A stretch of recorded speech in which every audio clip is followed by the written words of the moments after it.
A new week, new game. And this time we're having Farming Simulator 25.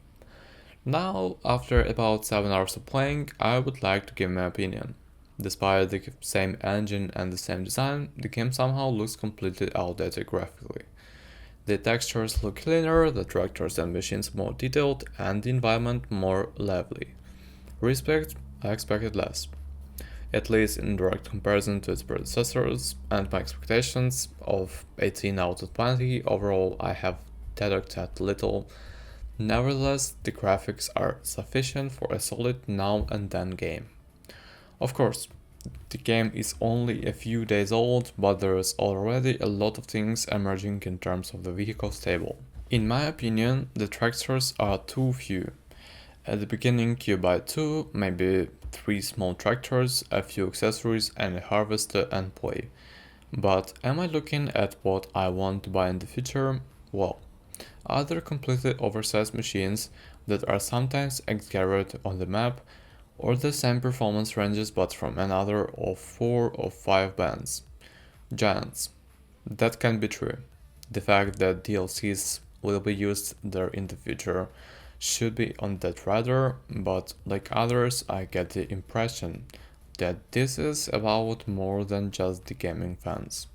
Brands want it, developers implement it. Again, the modders have to sort it out, which is the shame. Likewise, in my opinion, some of the variability of the individual tractors or attachments has disappeared compared to the predecessors. 5 points because the machines have been well worked out in detail, graphically. A few points on the top for the newly implemented functions such as the lifting axle on the thresher, which are of course a must if those machines are to be integrated, but still they could have left it out. I actually really like the general design of the game. Of course, I'm waiting for the well-known mods, FED actions, etc.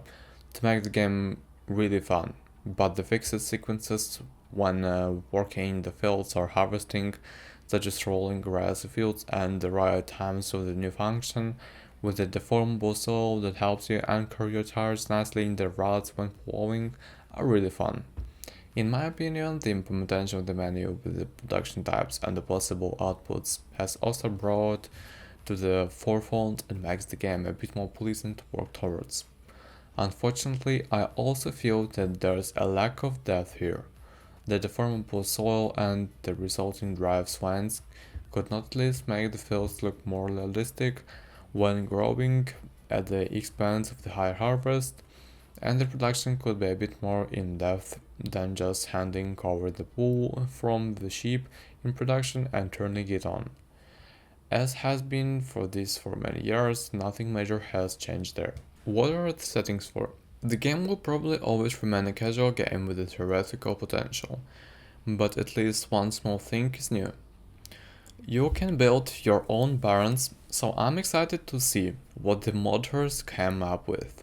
In general, there is nothing much to add, except perhaps the fact that you can attach the pastures of the stables, variability, and the physics of the fences and walls or decorative objects have finally gotten it a bit better. The functions in detail still disappoint me. Tractors and threshers sometimes have oversized displays that steal the view on the right hand side matters. But are they functional? No way. It's a real shame. The rest was already mentioned in live talks and the meetings beforehand. No adjustable mirrors. Windows can be opened. Tines or belts or devices broken? Doesn't exist. Just a display of 100 to 0%.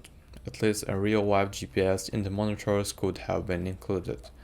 But what a shame, nothing there. Weather effects have been revised. All well and good, but what good is it to feel if there are only tornadoes that can destroy my fields? It seems that there is no hail too, but that has no effect. Excessive rain could have at least caused the fields to become overwatered and created a really nice muddy patches. But there is a certain amount of dirt on the vehicles and floors, but then it stops again. In general, the weather effects are not satisfactory. I would like to mention that in the last part there were around 60 points, in iOS 19 there were another 20 more. The disappointment that Giants is increasingly screwing on fixing components and only laboriously rebooking the game fundamentally is slowly becoming apparent. Final conclusion, I can't recommend the game at full price, it hurts. I really like playing simulator games as long as they are very good and for a very long time. Better way to come for the Christmas discounts or the New Year offers, then the game will definitely be available again for around 30 euros or 35 euros. But it hurts a little.